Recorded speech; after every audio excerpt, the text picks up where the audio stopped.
Morning students. Today we are going to discuss about management science. Management has got many definitions. Management is defined as an art of getting things done by the managers through their subordinates. Management is also defined as a process of planning, organizing, controlling, directing, staffing, decision making, and so on. Another definition of management is the administration of an organization, whether it is a business, a not-for-profit organization, or a government organization. Management is also defined as managing men. In the word itself, if you break down manage men, it is about managing men, that is the employees of the organization.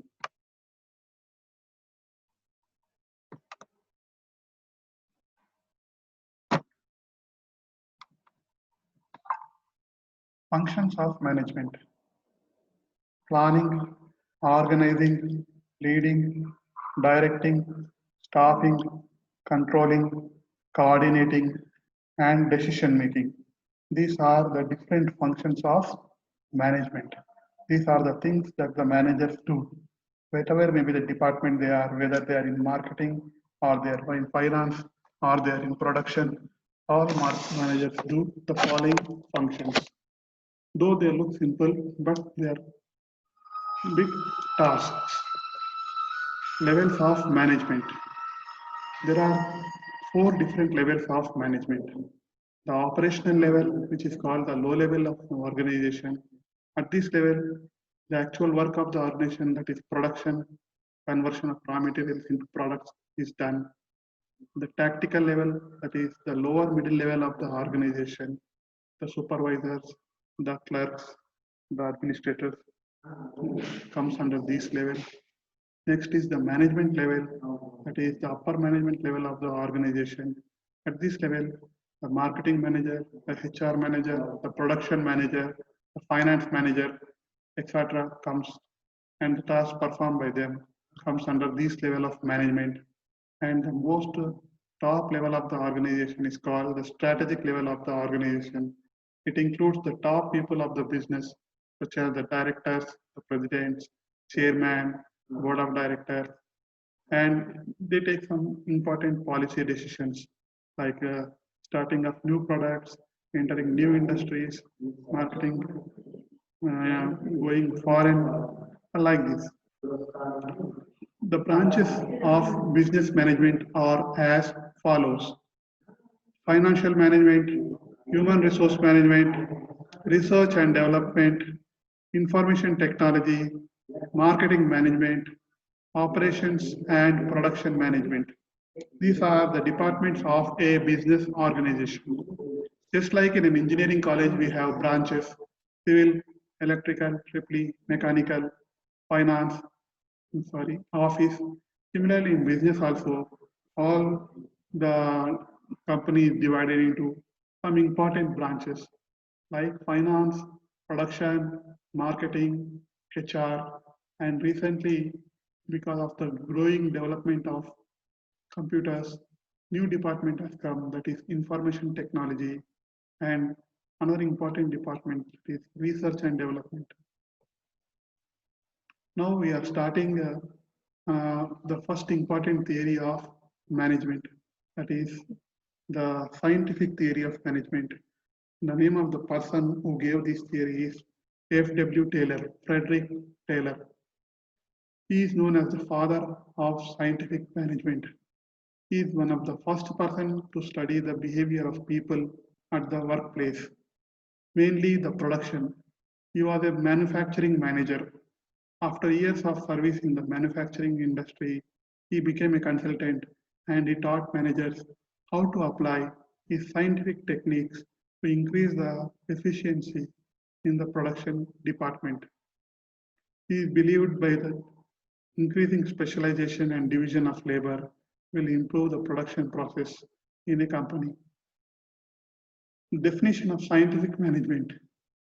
It is the systematic study of relationships between people and tasks for the purpose of redesigning the work process to increase efficiency.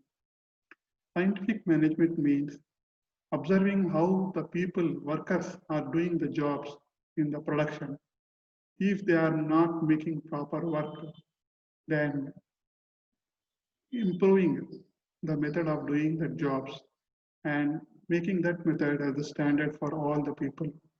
The best method is the one which takes less time, which improves the quality of the product, which involves less effort of the workers, and which also includes less cost of production. It will also reduce wastage. 4 important principles to increase the efficiency. First one, study the way the workers are performing the task. Gather all the informal job knowledge that workers have and experiment with the ways of improving tasks are performed, how tasks are performed. That is, first point is that you study how the workers are doing the jobs. Okay, in order to find out the best method of doing the same job. Second point, codify the new methods of performing tasks into written rules and standard operating procedures. So here it means that you make a written, write down how the best method is, of doing a job is performed. Third one, carefully select workers who possess the skills and abilities that match the needs of the task and train them to perform the task according to the established rules and procedures. This point means that the selection of the workers must be done very carefully when you are recruiting them for the jobs, that is workers in the production. They should have the proper skills, abilities of doing the job, and later you give the proper training to them so that they perform well when they are put on the job. Another point is that he says that you have to develop a payment of system, that is wages have to be paid to the worker in such a way that it should be proportionate to the output that they get. Earlier the system was like irrespective of the output, all the people are paid equal salary wages at the end of the day. Some used to make, say for example, 40 units in a day. Some people made only 30 units. Some people made only 25 units. But managers are not observing that. At the end of the day, whether you are making 25 units or 40 units, you are paid same wages, which was a bad practice according to Taylor. In short, how do we describe the important contribution of Taylor, that is scientific management, to business production? First point is it is science, not rule of thumb. Rule of thumb means bossism. Bossism means whatever the boss says, we should not agree blindly. If it is not right, we should tell to the boss that this is not the right way of doing the job. Harmony, not discord. Harmony means the cooperation among the employees. It is very important. There should be a mental revolution. There should be a change in the attitude, both for the management and the employees. Then only companies will grow. Next point he says that teamwork is more important than individual brilliance. If you take any sports, if the team plays well, then the team wins. But if an individual scores and the team does not play well, then the team will not win. If you take the countries which are doing well in sports, we find that it is not individual brilliance, it is the teamwork that is resulting in the success of the team. And next point he says that we have to develop every person, every worker to his greatest efficiency. You have to motivate them, you have to guide them. Thank you.